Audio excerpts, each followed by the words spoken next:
terrifying. I really do.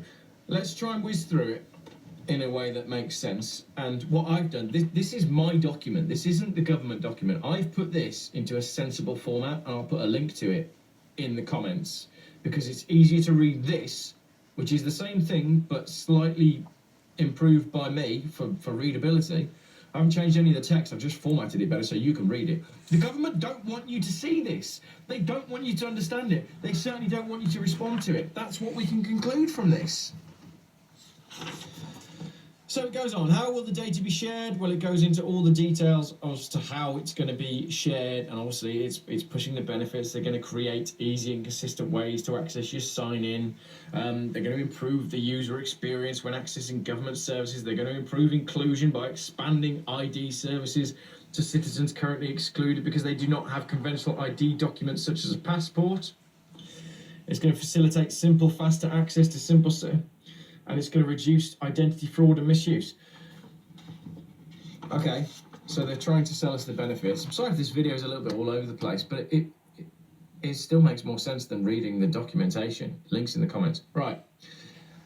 Case studies for so they've produced a case study, right? Mikkel has secured a job at an international airport and has been asked to apply for a basic DBS check, criminal record check. Fair enough, because it requires that to work in restricted zones. Mikkel needs to prove his identity before he can request a DBS check. He begins this process by first creating a gov.uk1 login account using his email address, choosing a secure password, and setting up two-factor authentication. Then he enters the details of his driving licence, and then those details can be checked against government records to ensure the details provided by Mikkel match. Then he continues the process of proving his identity by answering some security questions based on government information held against him, such as information about his income. This allows him to prove that he really is Mikkel and prevents someone else pretending to be him, because only he should be able to answer the questions. How many cases are there where someone goes and applies for a job pretending to be somebody else nationally on a yearly basis, where this is a problem? How many? You know, they did this to us for the last 50 years, though. They really have, because ever since the internet came out, they were using it against us. Before we even had access to it, they were using it against us. They told us that when we went to the doctor's office that we only had to do it once now because they had these great thing called computers, and they were going to hold all the data. So you fill out the paperwork once, the information goes into the computer, and that's the great thing about them. And at first, of course, everyone was afraid of that, and everyone said, well, I don't want my data being in a computer that anybody can get into. And, oh, no, it's safer than the papers. Then all of a sudden you found the papers were being thrown in the garbage with people's social security numbers on them, and all kinds of shit like this was going on. It was all part of the scam to get us from paper over to internet. You know, fax machines at that time and that kind of thing, and printers, computer printers. And they've pushed us over in every which way of life. They did this to us, but I'm just giving one example because this guy happens to be talking about something about that. So that's the only reason why I'm even bringing it up. But they did it to us, you know, slowly but surely, from television to the internet, and you know, from books actually first, from the we went from a verbal thing to the books, because you get to more people with the books. You could lie to people easier in the books. They can't see into your eyes.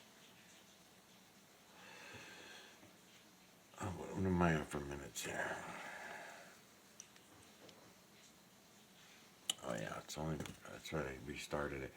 So anyways, yeah, we're on the Michael Oziak channel watching Candace Owens series for Candace Owens part 59, and I'm listening to this new guy I got in the back, who's a car guy, who's on the awakening, and he's been making all these car videos about things that are important, and at least you're getting some reality out of them and some truth while we're watching my videos. So I just figured I'd let them go in the background. I got copyright strikes on a lot of videos. I gotta go delete them all now, if I can even upload. I don't even know yet.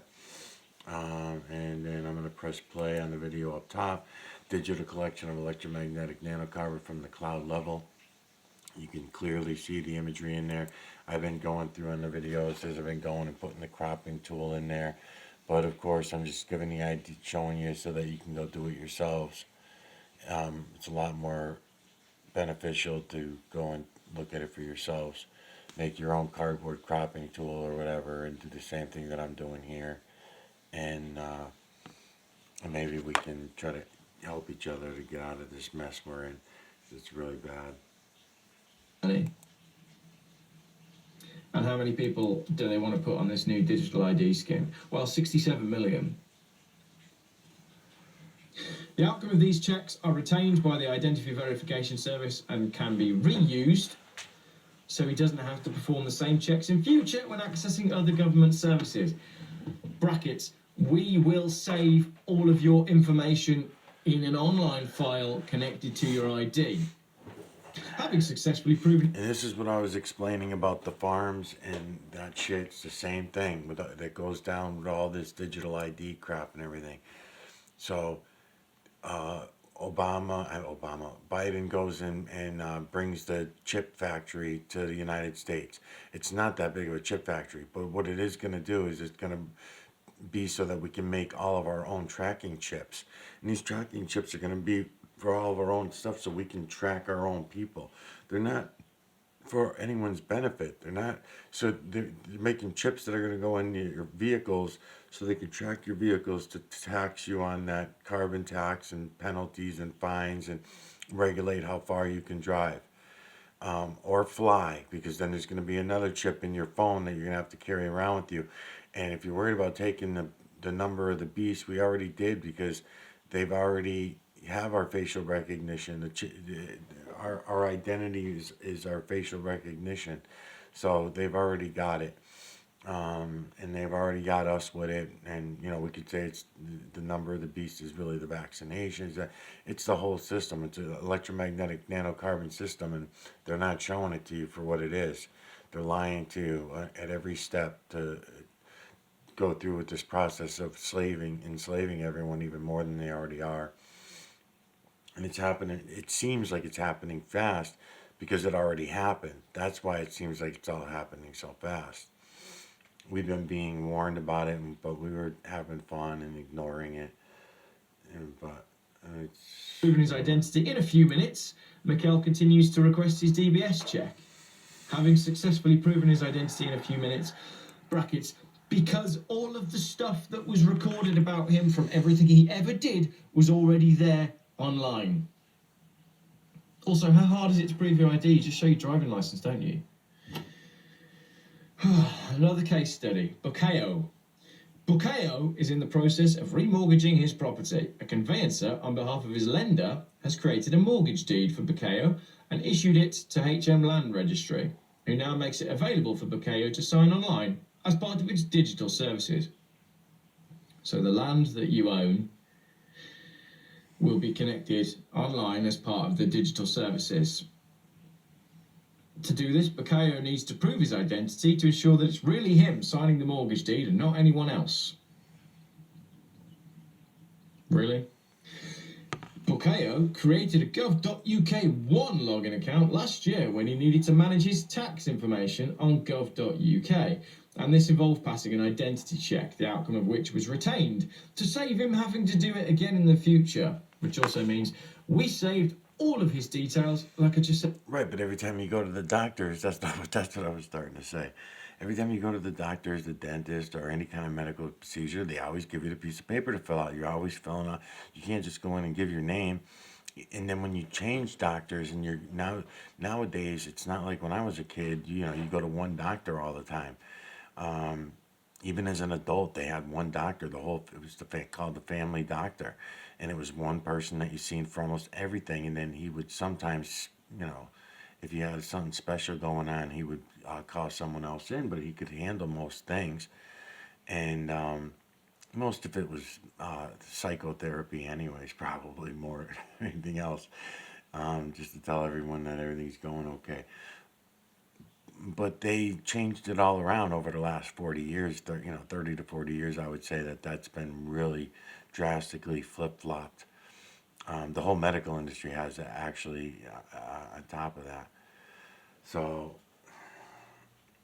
I don't know where the hell is everybody, man. Said before.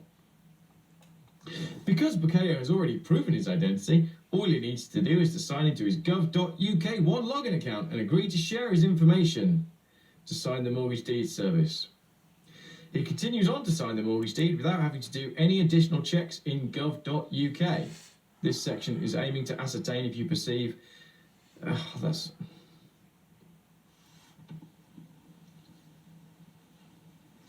It's all there.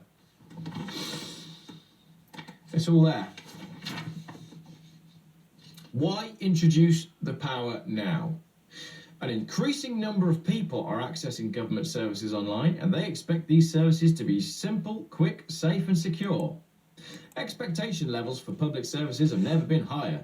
A new data... You know, I just mentioned there's a nice little old lady that was doing videos too. If I come across her videos, I'll play her in the background a little bit too. And she's a smart little old lady. She knows what she's talking about. But she repeats herself a lot, and you could tell she's getting older.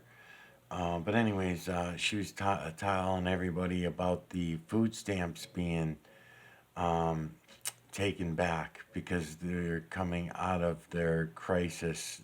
You know what crisis? And I can't even say the words about it without taking a chance. I won't. But anyway, she's talking about that, and so millions of people. It's going to start with hundreds of thousands, I guess, this month, and then everyone else is going to start noticing it over the next couple months. They'll be done with the rest of them, leading up to millions of people that are going to get. Now that inflation's as high as it is, now that inflation is going to be another 8.6 higher.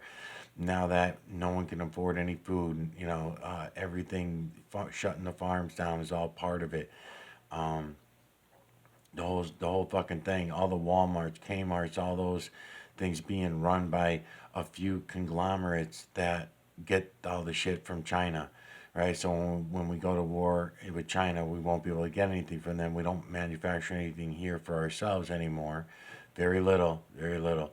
Definitely not toilet paper. Definitely not 95% of what's on the shelves. Very little comes from local.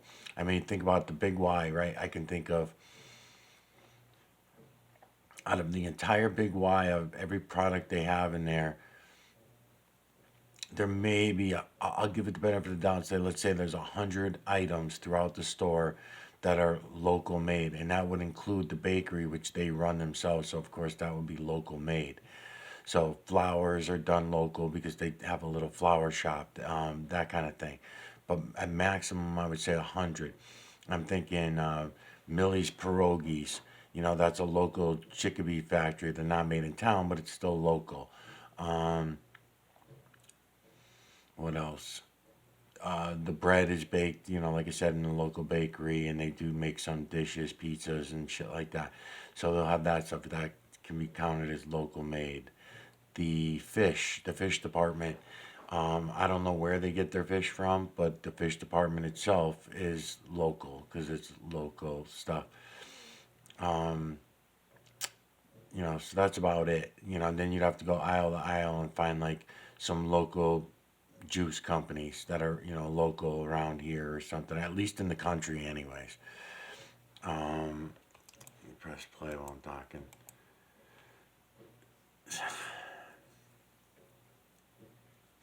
Let's hear some more of this guy. Data sharing gateway will provide legal clarity for public sector organizations to participate in identity verification services. Make the public services better. The Digital Identity Call for Evidence in 2020 demonstrated the UK public's strong desire for the government to use digital identities to enable citizens to access products. I can't believe there was a strong desire from the UK public for the government to use digital ID to allow us to access services.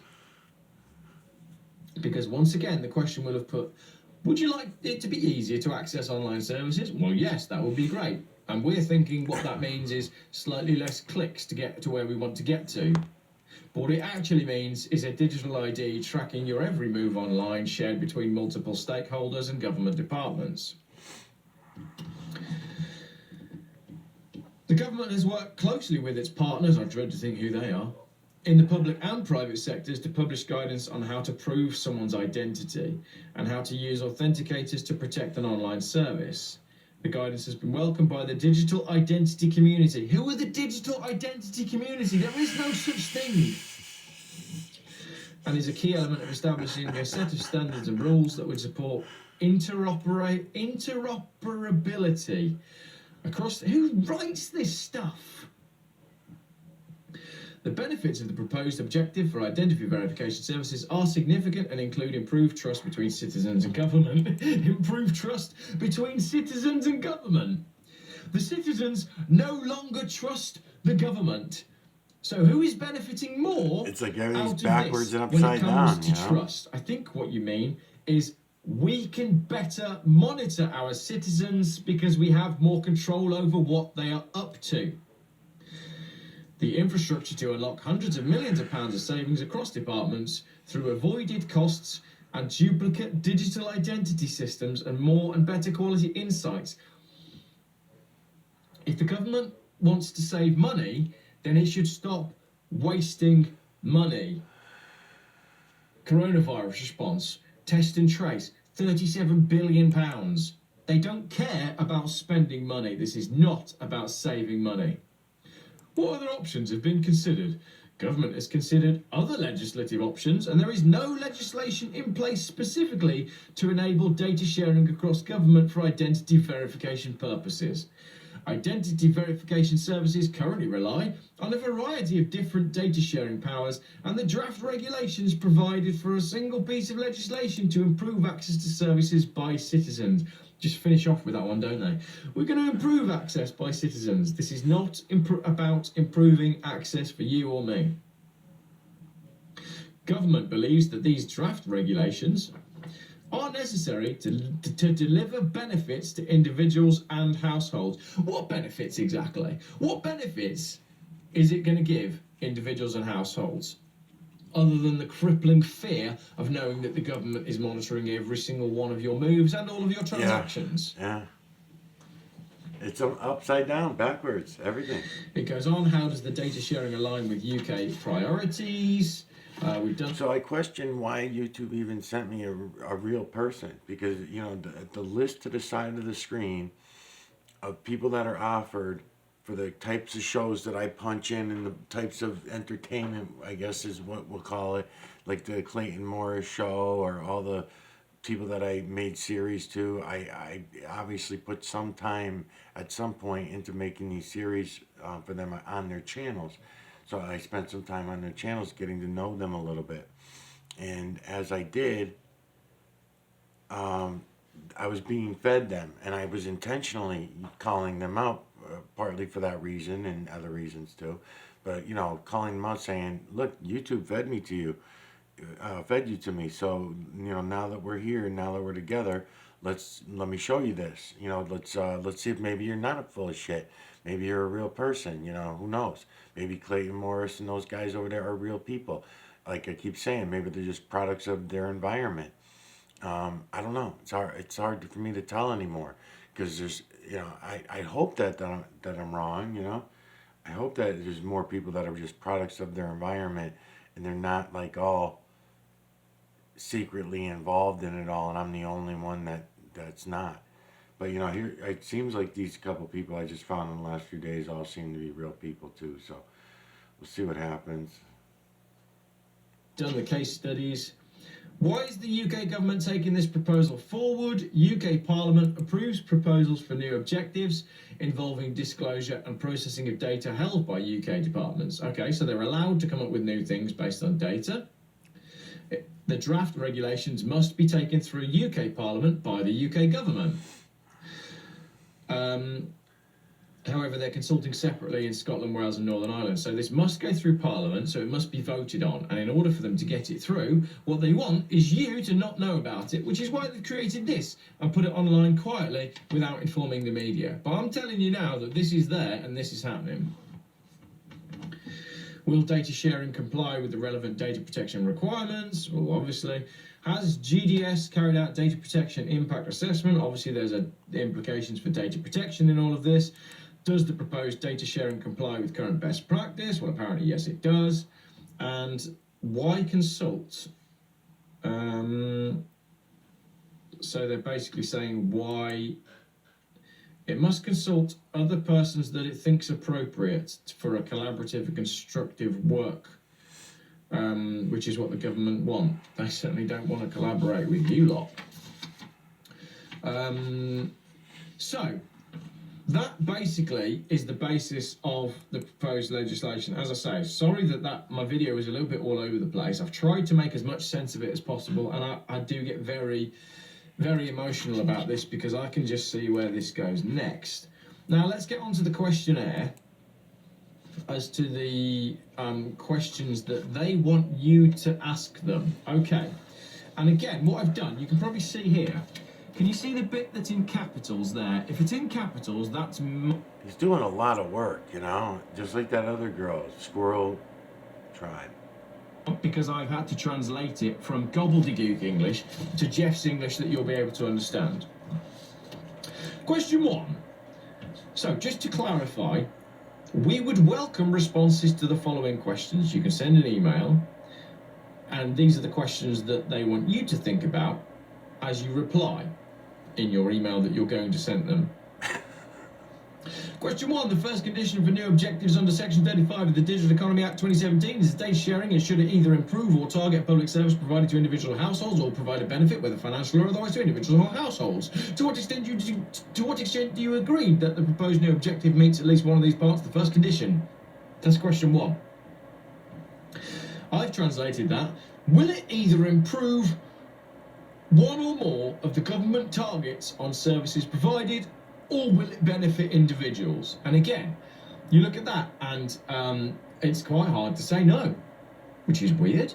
Imagine that, a fully loaded first question from which it's quite hard to answer an opposing view.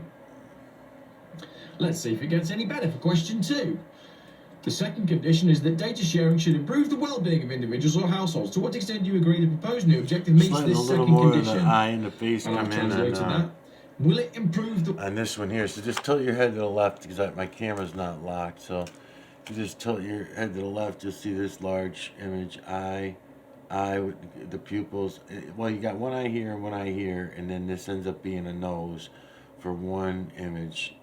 So you got eye, nose, and the mouth down here, and then you got another one that ends up being eye, also matching pupils, matching size eye, with this nose, with this mustache and mouth and beard down here for that image.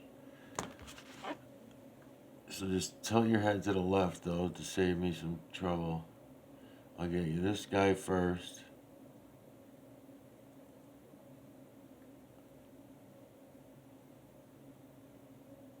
And then we'll go for the higher guy, that guy.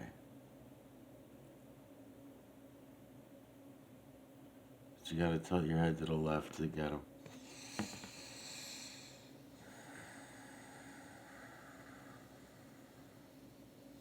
Oh, he's got another eye here too. Alright, so there's another. This eye here is gonna go better with this eye, with the shape of it. With that nose and that mouth and the beard and everything. Watch. Right there. Really nice. Pupils match up and everything too.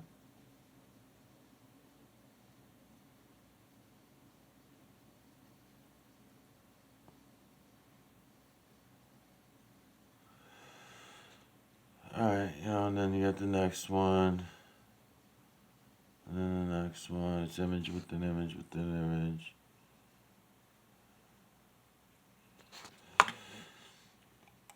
Okay, push and play, and push and play. The well-being of individuals. Well, how can a new data entry ID check system improve your well-being? Unless we're talking about access to benefits. Now, I find it odd that the Tory government, who has notoriously cut benefits year on year on year, and has cut virtually everything that does any good for anybody's well-being, is A, concerned about the well-being of individuals, and B, asking if this will improve the well-being of individuals, when we know that we have a government that is not interested in improving the well-being of individuals. That was question 2. Question 3. The third condition is that the data sharing should support the delivery, administration, monitoring, or enforcement of a service provided by a particular public authority. To what extent do you agree that the proposed new objective meets this third condition? And I've translated that, will it support monitoring or enforcement of the public authority? And again, very hard to answer no to that. Will a digital ID system that tracks your every move, including your transactions, help to enforce stuff from the government? Yeah, that's the goal of it. So questions 1, 2, and 3, a home run for the government on all accounts, based on the way they phrased the question. Question 4. To what extent do you agree that the following government departments should become a public body eligible to share data for public service delivery? Cabinet Office, Department of Transport, DEFRA, and the DBS. And what that's saying is, who should have access to your ID, and why do you feel like they should have access to it, and should they share it? So in a very roundabout way, it's asking, do you agree with the thing that they have proposed, which is the departments that they've already said will have access to your data? So it's not giving you any options,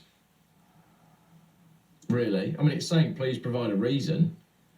So all you can really do, if you want to object to this, is put strongly disagree to all of it. Question 5.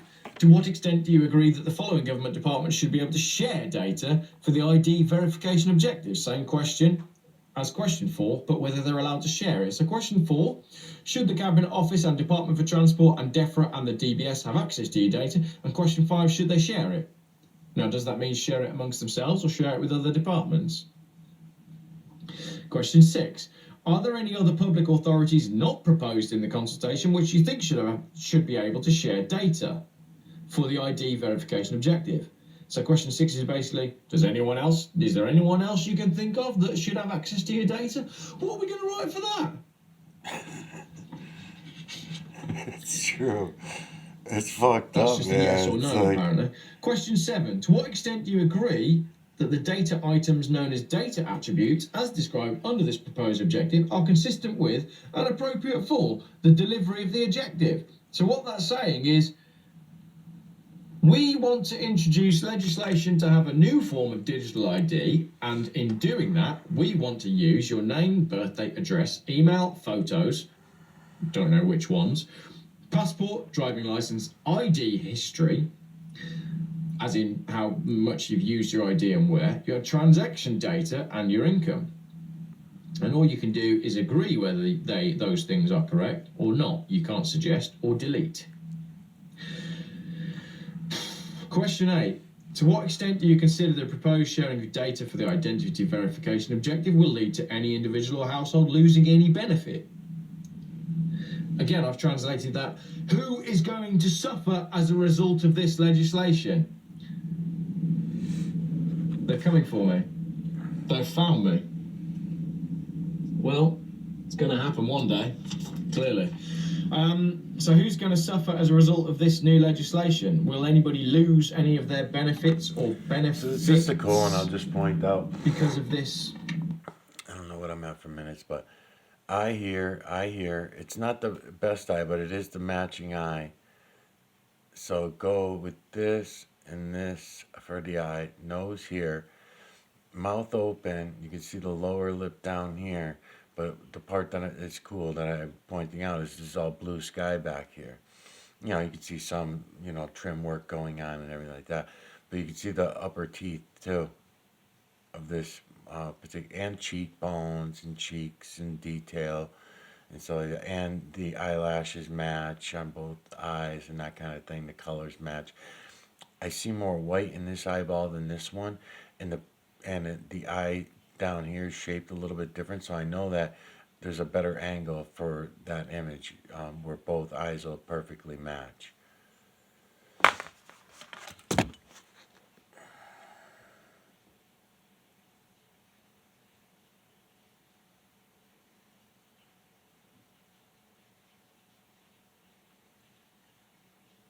Okay, I see the full one now. I see the big eye.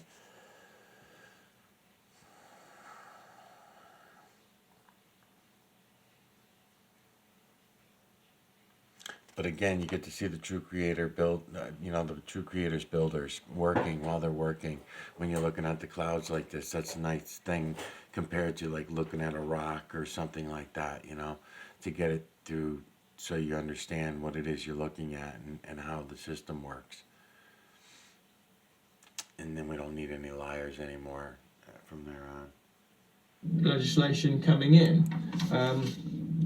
Again, difficult to work it out. Question 9. To what extent do you consider the proposed sharing of data for the identity verification objective will lead to an individual and/or household losing access to a service?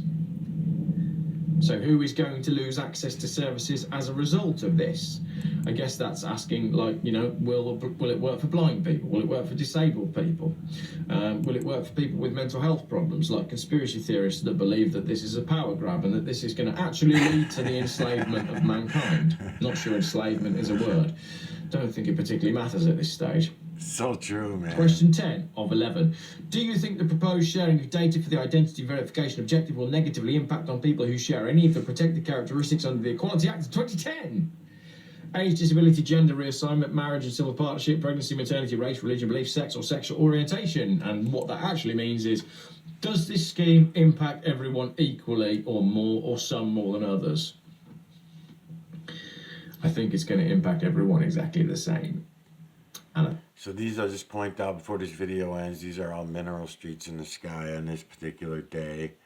And what you call clouds. The jets are dumping these things out on us. And nobody's paying attention to it. It's the biggest part of everybody that I'm hearing talk. This is a huge thing that everyone has to pay attention to. It's easy enough to count them. Investigate them the way that these guys are. If these guys went and investigated them, they'd quickly find out,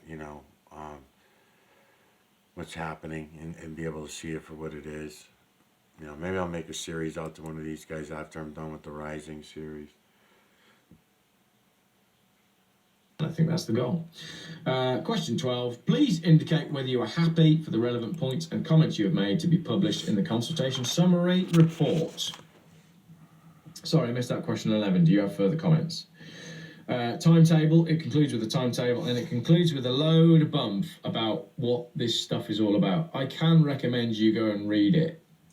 Gov UK 1 logging, cool. It's called, which will replace gov.uk. That's pretty cool. Basically. Like I said, the mineral streets are just, I know.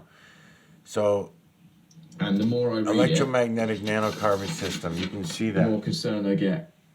You can see that. Now, they told us over the years about clouds and what they were made up of, and I think there was 6 to 8 when we were kids. I'm 50s, and there were like 6 to 8 of them, different type of cloud formations, and then all of a sudden, my kids' generations, they added a whole bunch of them, and now I think there's like 14 to 18, something like that, and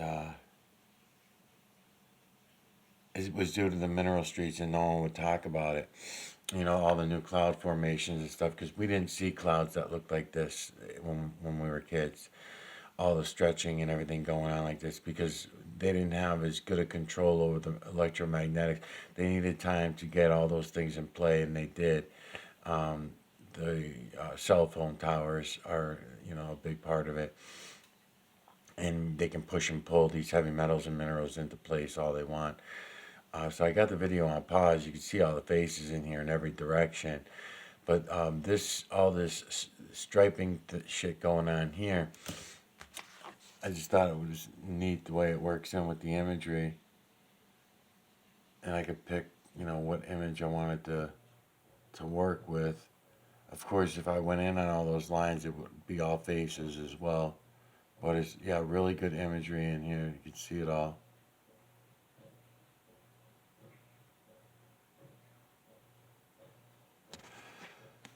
Digital collection of electromagnetic nanocarbon from cloud level.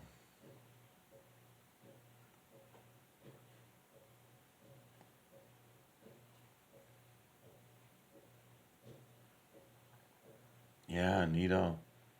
Works real good for that one too.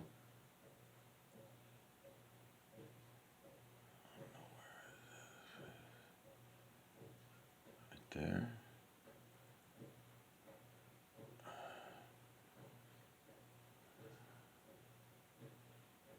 That's really fucking. I'm gonna press play. This video that I'm still on is still Candace Owens series for Candace Owens, part 59, 59.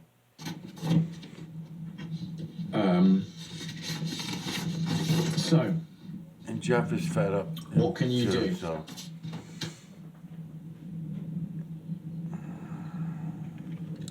Hang on a minute. Is the government committed to being open and transparent about data? Okay, yes, right.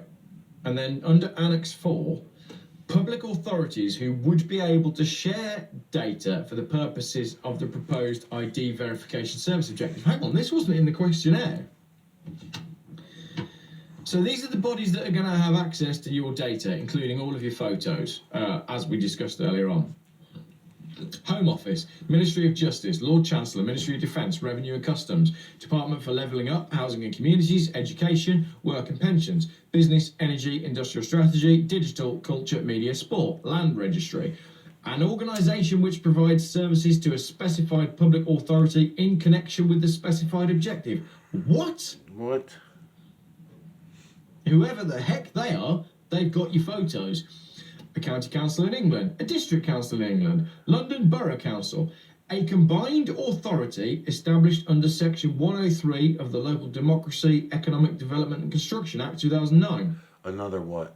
Yep. The Common Council of the City of London. What the hell's that one? The Council of the Isles of Scilly, the Greater London Authority. And that's just in England. Wales, Welsh Ministers, Welsh Revenue, County Council Wales, Borough Council Wales, Community Council Wales, and a person providing services in connection with a specified objective within the meaning of Section 35 to a specified person who falls within part of the schedule or is part of the public authority. What? No shit. Scottish bodies. The Scottish Ministers.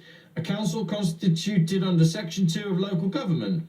A person providing services in connection with a specified objective. Same thing as I just said, and it made no sense there. New public authorities to be added to Schedule 4. Cabinet Office, Department of Transport, Department for Environment. This is it, you guys. DEFRA, It's all done. DBS. It's all fucking done, man. Everyone got to wake up. So, what can you do? You got to get together. Everyone's got to get together. I don't know where to run to. Go look at what it is I'm showing you. Bring this. I'm gonna try to make a series to this guy. I guess maybe try to make him a small series and try to get to know him a little bit.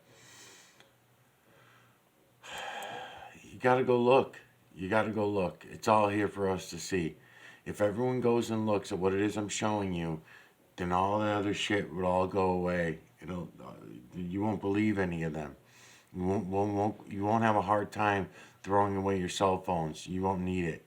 You use the true creator's energy the way we used to do it.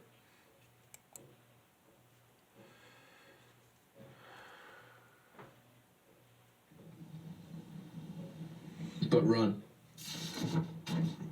This is really sobering stuff.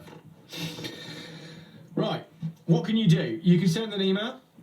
You can fill in the survey. I've just read all of the questions of the survey to you, so you can probably see that I don't really know what help that's going to be.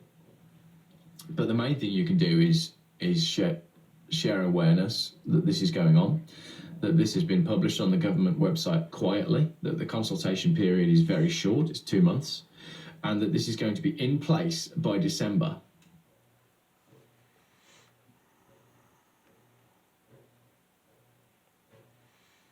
This is unbelievable. I don't know who this girl is. Okay. Oh, this is Rising. Okay, let's see what they say. What's on your radar? Well, yesterday, as I was talking to you about the World Economic Forum's infiltration of governments with their members from their Global Young Leaders program, Klaus Schwab, particularly giddy about being able to fill half of Canada's cabinet with its members, this video clip from 2018 happened to begin trending online. A federated digital ID ecosystem developed in collaboration with Canada's best and brightest talent from our banks, telecommunication companies, law enforcement, and government. It would have the power and security to store every Canadian's electronic identity and attributes, and it would unlock countless opportunities for Canadians to verify who they are safely, quickly, and securely, while only revealing the information necessary for each transaction. A fast, easy, and secure way to bank, sign up for government services, renew driver's licenses or health cards, shop, travel, and more.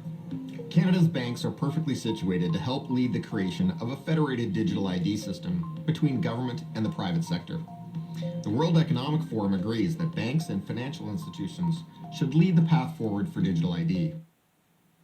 Yeah, trust the World Economic Forum and banks, says this guy. They're the right people to help keep our data safe and secure.